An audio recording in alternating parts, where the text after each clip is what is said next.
Madame, bonsoir. Monsieur, bonsoir. Merci de votre fidélité. Bienvenue à l'édition de l'information du soir sur la télévision du Monde. À l'entame, mauvaise nouvelle pour les Lions U20 engagés à la Coupe d'Afrique des Nations Mauritanie 2021. Les Lions juniors sont malheureusement sortis de la compétition. Il faut le dire, les Lions, malgré leur belle prestation de poule, 3 matchs, 3 victoires, ont plié les chines face à l'équipe junior du Ghana à l'issue de la rencontre Coupe du Monde de leur catégorie prévue en 2021 en Inde. Malheureusement, les Lions restent donc à cette phase de la compétition et ne pourront pas poursuivre le 2021. Ils quittent la compétition sans toutefois démériter. Ils ont véritablement mouillé le maillot cette fin d'après-midi face à l'équipe junior du Ghana. Score de la rencontre, 1 but partout, inscrivant ainsi leur nom comme équipe qualifiée pour les demi-finales de cette compétition. Nous y reviendrons très certainement dans nos prochaines éditions de l'information qui nous annonce l'interpellation des malfrats de Grand Chemin. 2 gangs de présumés kidnappeurs sont aux arrêts à Bafoussam, chef de la région de l'ouest du Cameroun. S'est pris interpellé dans plusieurs villes du pays par les éléments de la Légion de gendarmerie de l'Ouest. Ces raviteurs qui opéraient du côté de Woum dans le nord-ouest du Cameroun ont été présentés à la presse à Bafoussam. Jean-Jamais Edna et Herbert Kouamou y étaient. Voici le reportage. C'est un 2 gangs résidant tous dans la région de l'Ouest et ayant un dénominateur commun, le même mode opératoire. Ils allaient s'aimer la terreur dans le département de Woum avec des demandes de rançon. Leur mode opératoire, ils enlèvent l'enfant ou bien ils enlèvent le monsieur, ils vont en brousse avec le monsieur, demandent les rançons. Sans rançon, on ne vous lâche pas. C'est le monde du bureau spécial de recherche et enquête criminelle du groupement de gendarmerie territoriale de Bafoussam, sous la coordination du colonel, commandant de la Légion de gendarmerie de l'Ouest, ont de fil en aiguille interpellé les présumés auteurs de ces forfaits dans les villes de Douala, de Baganté, de Koutaba, de Banjoun et de Bafoussam. Alors, sur les renseignements reçus, on a mis sur cap les équipes pour suivre ces gens.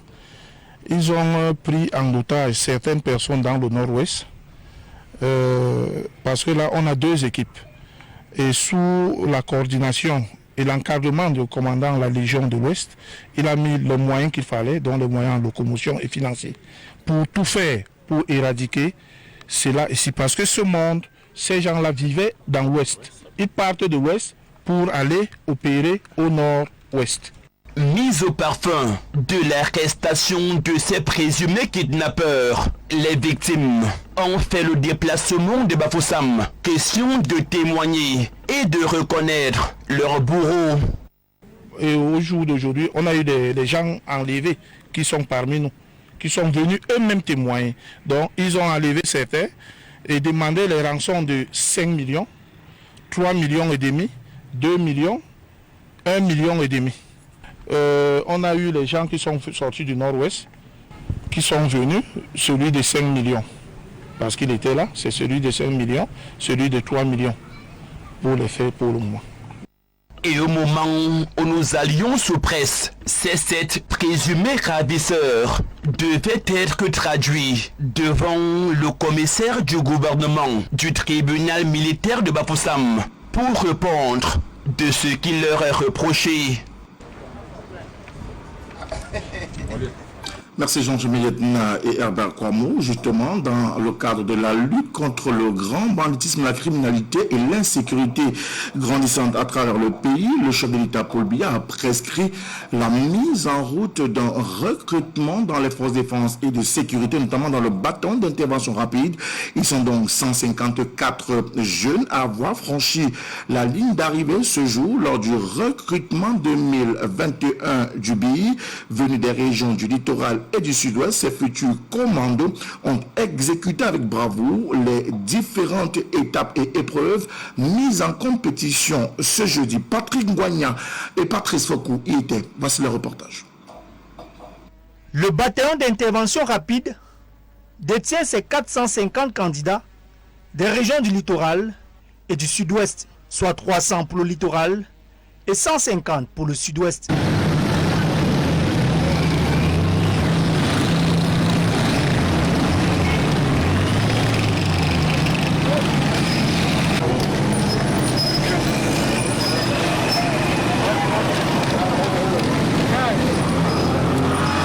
Ils étaient 1501 jeunes des deux régions à prendre le départ ici à l'esplanade du stade de Japoma à Douala. 20 kg de charge à la tête ou aux épaules. Pour 20 km de course, ces futurs commandos d'élite effectuent là un véritable parcours du combattant.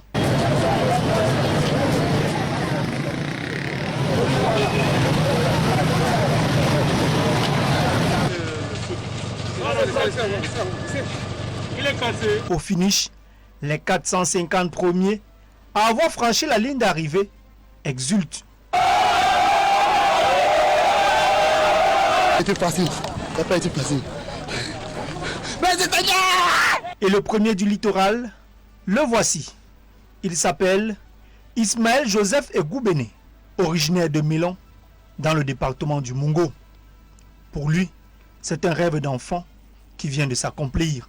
La chose c'était que je sois premier et je suis premier. J'ai combattu pour être premier.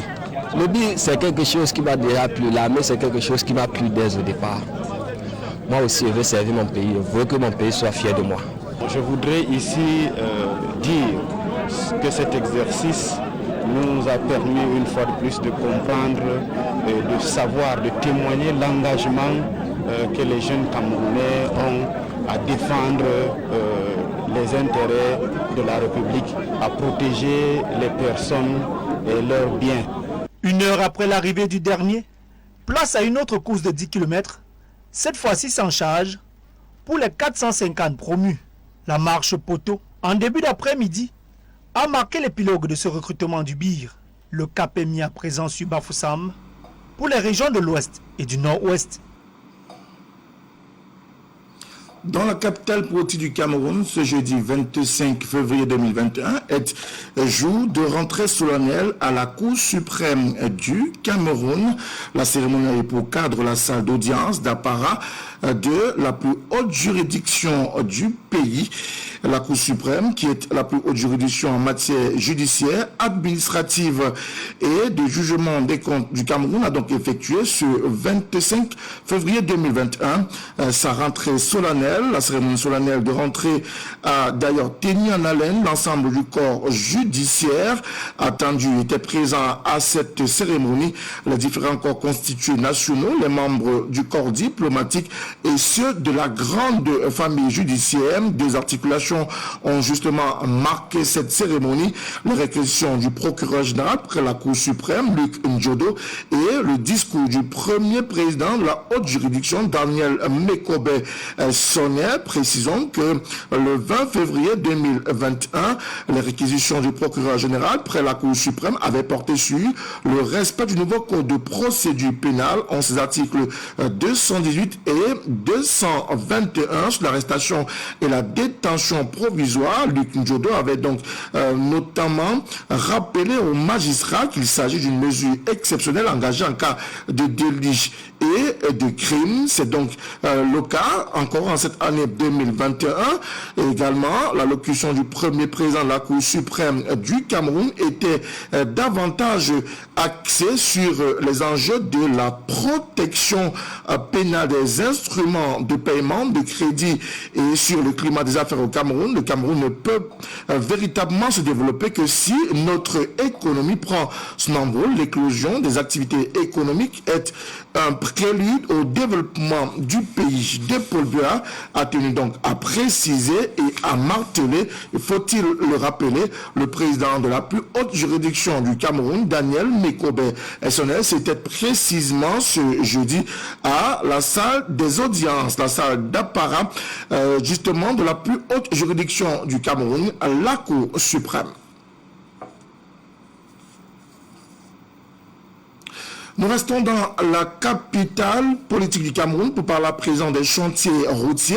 Une cinquantaine de projets routiers ont été évalués au ministère des Travaux publics et c'était en présence du patron de ce département ministériel, Emmanuel Nganou Djoumessi. L'opération lancée depuis le 22 février 2021 dernier vient de s'achever et à l'issue de ces travaux qui ont duré pratiquement 3 jours, plusieurs recommandations fortes ont ainsi été formulées. Armand Bissingoma et Elvis Ngwe. 3 jours de travaux ont été nécessaires au ministère des Travaux publics pour procéder à l'évaluation de l'exécution des projets en cours, d'examiner le planning d'achèvement des travaux pour ceux des projets qui doivent être livrés en 2021, d'élaborer le cadrage des dépenses sur la base des prévisions du budget 2021. Tout ceci dans le but de prescrire des solutions. Il va falloir aussi que nous travaillions sur la mutualisation des moyens. Vous notez que s'il y a un facteur qui limite la performance des entreprises de travaux, mobilisées dans la partie Adamawa, extrême nord, c'est bien la disponibilité des granulats. Une entreprise qui réalise des travaux en Gaoundéré doit venir chercher des granulats à Yaoundé, les faire transporter par des wagons qui ne sont pas toujours disponibles. D'où la nécessité pour nous d'amener ces entreprises mobilisées sur plusieurs chantiers routiers dans la même zone d'intervention, de mutualiser leurs moyens, par exemple, par la mise en place des concasseurs mobiles. Entre autres projets sur la cinquantaine évaluée, la construction de la route Maroua-Boko, 35 km, réalisée à 97,46%. Nous nous réjouissons aujourd'hui que les travaux soient pratiquement à la fin. Pour ce qui est des travaux restants, nous avons dans la ville de Bogo 3 km, notamment de la couche de base et du revêtement. On a les caniveaux, à peu près 2 km de caniveaux également dans la ville de Bogo. Et à cela, on peut ajouter des trottoirs. Le maître d'ouvrage nous a instruit, n'est-ce pas, de construire la route Bogo-Balda, qui est une route d'à peu près 12 km, qui permet de desservir le village de Balda, et qui est un village qui est pratiquement coupé, n'est-ce pas, de l'extérieur pendant les saisons de pluie et qui est le village dans lequel nous prélevons, n'est-ce pas, les granulats pour notre route Maroua-Bogo. Donc cette route est en construction déjà quasiment achevée et elle servira nécessairement pour les riverains. Il y a eu également la construction de la section Yoko-Lena et Lena-Timati. Les défis sont nombreux. Ils sont d'abord la logistique pour réaliser ce genre de projet, puisque même si on n'est pas encore à l'extrémité nord du Cameroun et loin s'en faut, les difficultés d'acheminer du ciment, les difficultés d'acheminer du gasoil tout simplement sont aussi des sujets qui peuvent parfois entraîner quelques retards de ci, de là. Cette série de concertations a permis aux parties prenantes de se réajuster par rapport aux échéances de livraison des chantiers compte tenu des attentes des populations. Nous sommes là pour vous accompagner à réaliser cette route. Aidez-nous à vous aider. Une évaluation sur les projets routiers pour l'exercice 2021.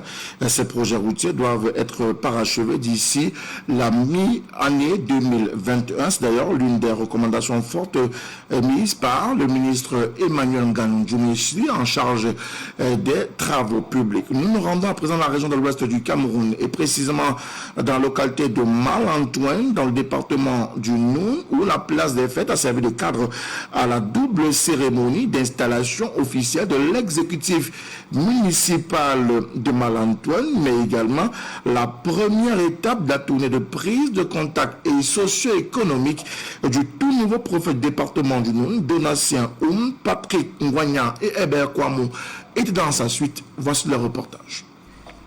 Les remises par le préfet du département du Noun, Donatien, des attributs à savoir l'écharpe tricolore et le macaron au maire de la commune de Malantoine en la personne de Tapeyounen Ibrahim et à ses 4 adjoints, ont marqué l'entrée officielle en fonction du nouvel exécutif de cette collectivité territoriale décentralisée située dans le département du Noun. S'agissant donc des conseils pratiques qu'on a eu à prodiguer à M. le maire et à son équipe, il a s'agi principalement de la synergie d'action.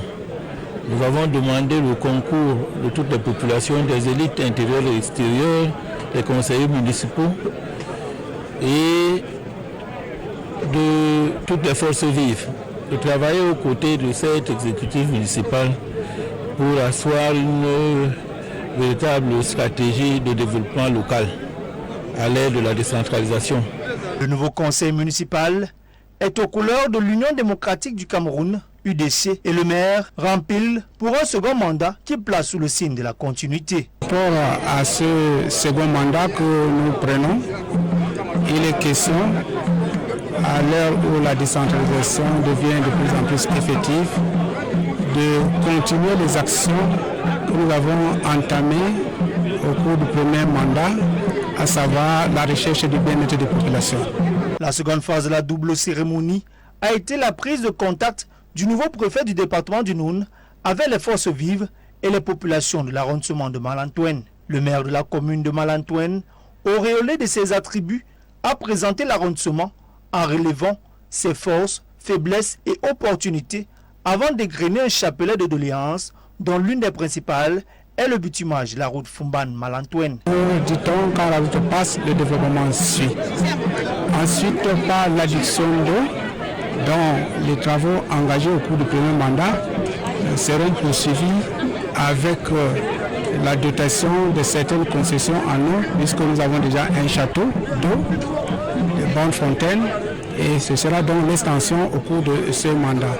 Ensuite, la construction d'hôtels de ville que nous avons engagés, dont la première phase est en cours de finition, pour que nous ayons un cadre de travail propice aux élus dans le cadre de la décentralisation.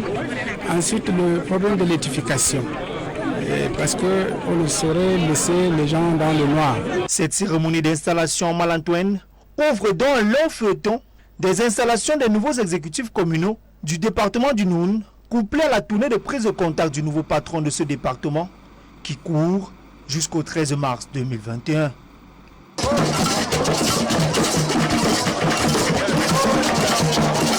Nous restons dans ce chapitre, mais nous mettons le cap dans la région du Sud, précisément son chef-lieu est Bolova, où il est question d'œuvrer pour une administration publique plus performante et de qualité. C'est d'ailleurs le credo du préfet du département de l'Anvila, décidément résolu à assainir ce secteur. L'annonce a été faite au cours d'une séance de travail qu'il a présidée avec à ses côtés ses multiples collaborateurs Patrick Goignan et Serge Kigné. C'est dans le strict respect des mesures barrières édictées par le gouvernement de la République que s'est tenues les assises du comité de coordination administrative du département de l'Anvila. La présence des différents délégués départementaux traduit à suffisance l'intérêt que ces derniers portent à cet important cadre de réflexion et d'échange sur la manière de servir les populations. Je tiens tout d'abord à les féliciter, parce qu'aujourd'hui, nous parlons du bon ensemble. Le bon ensemble, c'est quoi? C'est l'approche de toutes les populations. Et la population, ça commence à la base. Et nous, les chefs qui sont à la base, nous sommes censés connaître nos populations. Et davantage, ça nous propulse à avoir un regard plus approximatif. Des objectifs visés dans la contrée, via les programmes du chef de l'État, via nos collaborateurs, via nos populations.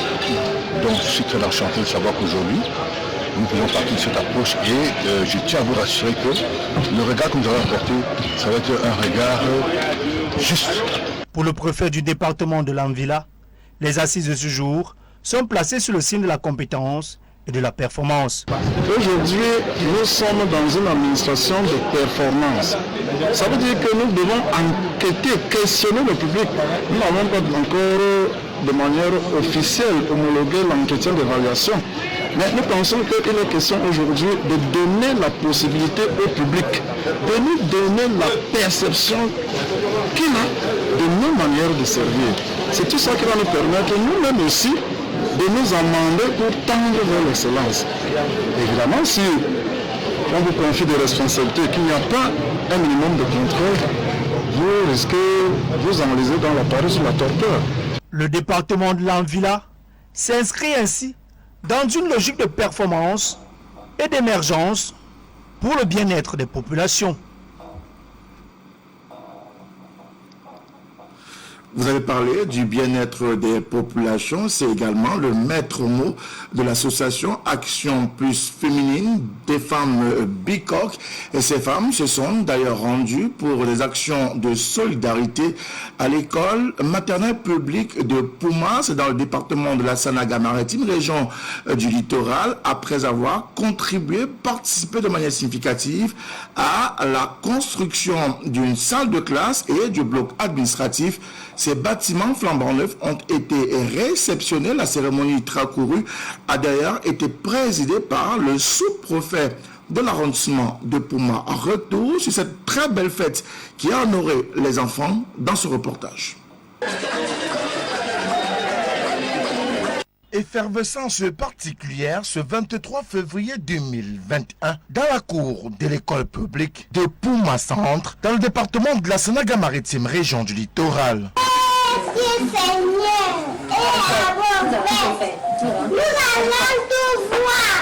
Les apprenants de cette école primaire publique reçoivent pour la circonstance des hôtes de marque. L'association Action Plus Femmes BICOC venue soutenir ces apprenants à travers la construction d'un bâtiment flambant neuf qui est d'ailleurs réceptionné en ce jour solennel. Quand nous sommes venus visiter différents établissements, on a versé notre devenu à cette école maternelle qui était complètement délabrée.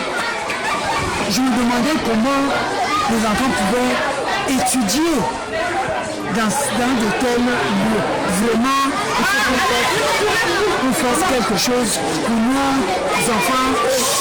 Nous avons dit on va réhabiliter cette école.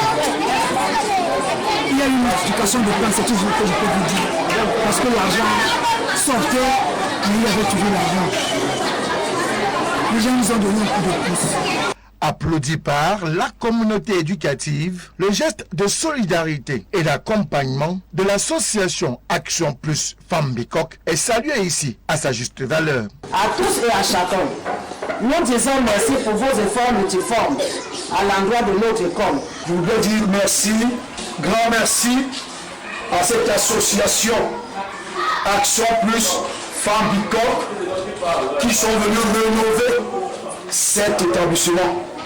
Nous vous disons grandement merci pour vos travaux, pour tout ce que vous avez fait pour nous. L'école maternelle publique de Pouma Centre a été signalée en état de délabrement très avancé. Mais grâce à la magnanimité et à la générosité de cette association, nous voici aujourd'hui avec une école maternelle toute flambant neuve.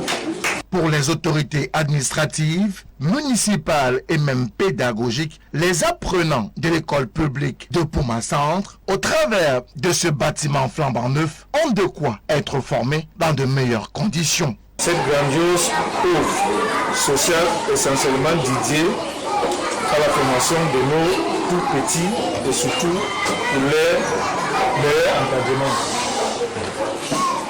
C'est le lieu de rappeler à juste titre que investir pour l'éducation de qualité des petits de la maternelle, c'est assurer, sans se tromper, la réveil de qualité et de continuité du bon rendement pour l'atteindre de l'émergence de notre pays, tel que fixé par le gouvernement de la République.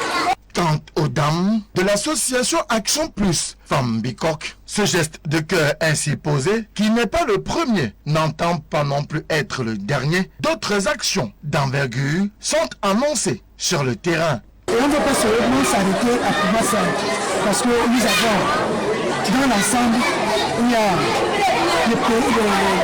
les villages de la pays qui ont besoin de nous. À 95%, tous les villages du peuple sont réfugiés. Mais là où il n'y aura pas d'électrification, il y aura cette.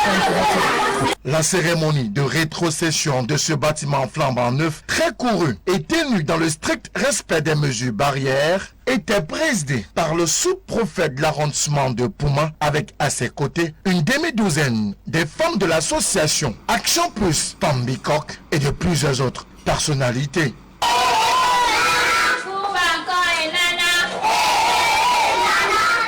Une action salutaire de l'association Action Plus Féminine Bicoque qui vient ainsi accompagner les pouvoirs publics dans la perspective d'amélioration du cadre d'apprentissage des élèves de la maternelle et même du primaire, donc relevant de l'éducation de base. Cette action est d'ailleurs saluée par les populations de l'arrondissement de Pouma dans le département de la Sénégal-Maritime, région du littoral. Nous parlons de culture et notamment de l'ambiance qui monte de plusieurs crans au festival Fomaric au lieu dit Club Kamtela Douala en visite ce mercredi 24 février 2021 sur le site de la foire musicale, artistique, industrielle et commerciale.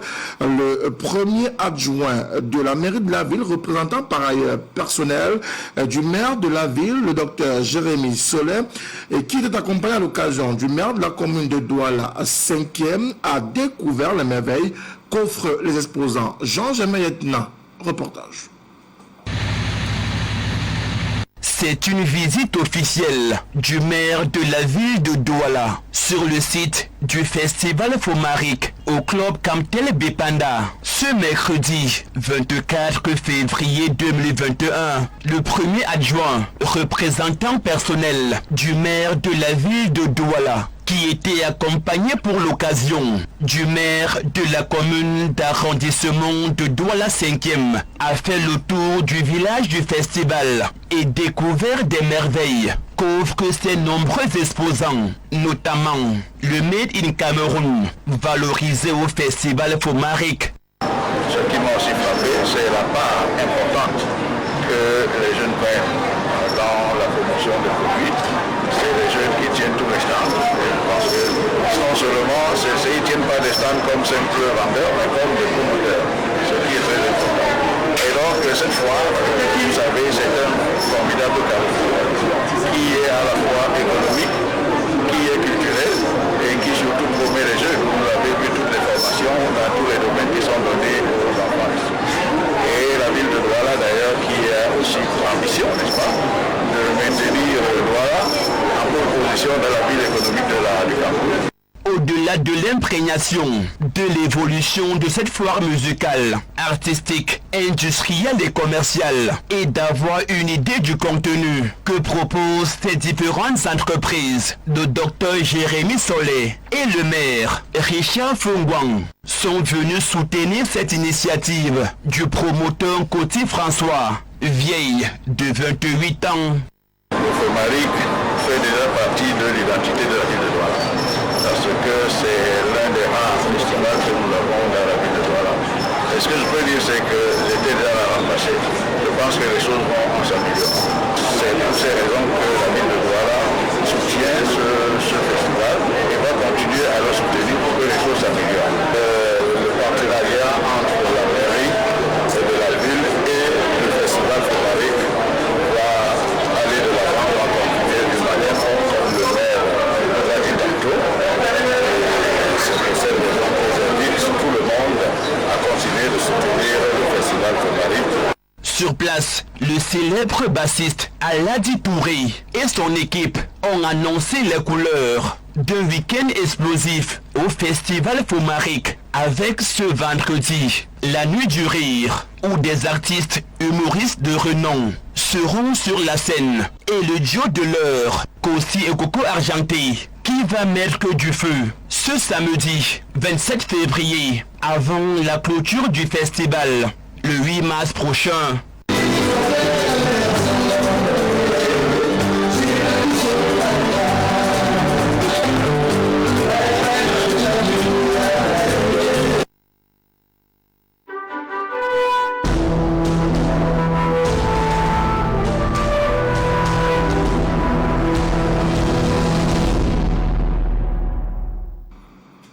Dans l'actualité hors de nos frontières, nous rendons au Niger où les résultats de la présidentielle sont connus et depuis la publication de ces résultats, la tension monte et continue de monter. Une station-service vandalisée, quelques barrages de fortune et des affrontements avec la police qui répliquent à coups de gaz lacrymogène. Dans les rues de Niamey, les partisans de l'opposant Mahaman Ousmane ne décolèrent pas. Ils accusent Mohamed Bazoum, le candidat du pouvoir, d'avoir volé l'élection. Le dégât qu'on a fait, c'est à cause de résultat qu'il a mis. C'est à cause du résultat qu'on ne veut pas. Il a dit que Bazoum n'a pas venu de première position. Des accusations de fraude et d'irrégularité partagées par le candidat de l'opposition. Dès l'annonce des résultats, Mahaman Ousmane a pris la parole pour se déclarer vainqueur. La compilation des résultats des PV à notre possession, à travers nos délégués dans les différents bureaux de vote, nous donne gagnant avec 50,30% des voix. Nous rejetons en bloc les résultats partout où des irrégularités ont été constatées. Pourtant, officiellement, selon la commission électorale, c'est bien Mohamed Bazoum qui remporte l'élection avec 56% des voix. Les résultats doivent encore être soumis à l'analyse de la Cour constitutionnelle. Mais au siège de son parti, le candidat du pouvoir en place fête déjà la victoire, tout en assurant vouloir tendre la main à son adversaire. Connaissant sa sagesse, je voudrais compter sur lui pour créer un nouveau climat entre le pouvoir et l'opposition, mettre fin aux tensions inutiles et nous donner la main sur l'essentiel par ces temps de grands défis terroristes. La sécurité, un des grands défis qui attend le futur président du Niger. Le second tour de l'élection présidentielle a d'ailleurs été endeuillé par la mort d'au moins 8 agents électoraux dans l'ouest et le sud du pays. Et puis toujours à l'international, le gouvernement de Washington déterminé à rendre public un rapport autour de l'affaire Gamal Khashoggi. Avez-vous lu le rapport Khashoggi? Oui, il l'a lu et non, Joe Biden n'en a pas encore parlé avec Riyad. Ce sera d'ailleurs avec le roi Salman. Quand? Ce n'est pas arrêté, précise la porte-parole de la Maison-Blanche. La déclassification du rapport sur le meurtre du journaliste américano-saoudien est imminente selon la presse américaine. Les conclusions seraient accablantes. Nous nous sommes engagés à publier le rapport déclassifié. Ce sera fait bientôt par les services de renseignement. L'intention du président, tout comme celle de ce gouvernement, est de recalibrer notre engagement avec l'Arabie saoudite. Recalibrer la relation avec Riyad consisterait pour Biden à dire les choses en matière de droits humains, de liberté d'expression et de la presse, explique Jen Psaki. La gestion du dossier Khashoggi en sera le premier test. Pour rappel, le journaliste du Washington Post, un des rares critiques de Riyad, n'était jamais ressorti du consulat saoudien à Istanbul où il avait été convoqué pour remettre un dossier en vue de son mariage avec une citoyenne turque. Il a été torturé, son corps jamais retrouvé a été démembré selon Ankara qui affirme détenir des preuves des enregistrements. Pour la Turquie comme pour la CIA, sa mort a fait l'objet d'un contrat venu du sommet du prince héritier Mohammed Ben Salman. Mais les promesses de sanctions américaines n'ont pas suivi. Trump a choisi de préserver l'alliance avec l'Arabie saoudite et ses milliards de dollars de contrats. S'il est question aujourd'hui d'une réponse de Washington et que les responsables rendent des comptes, il sera intéressant de voir jusqu'où l'administration Biden est prête à aller sans mettre en péril la relation avec Riyad. Madame, Monsieur, voilà l'essentiel de l'information sur la télévision du monde dans le cadre de ce grand format de l'information. Merci de l'avoir suivi. Restez en compagnie d'un programme qui se poursuit. Bonsoir à toutes et à tous.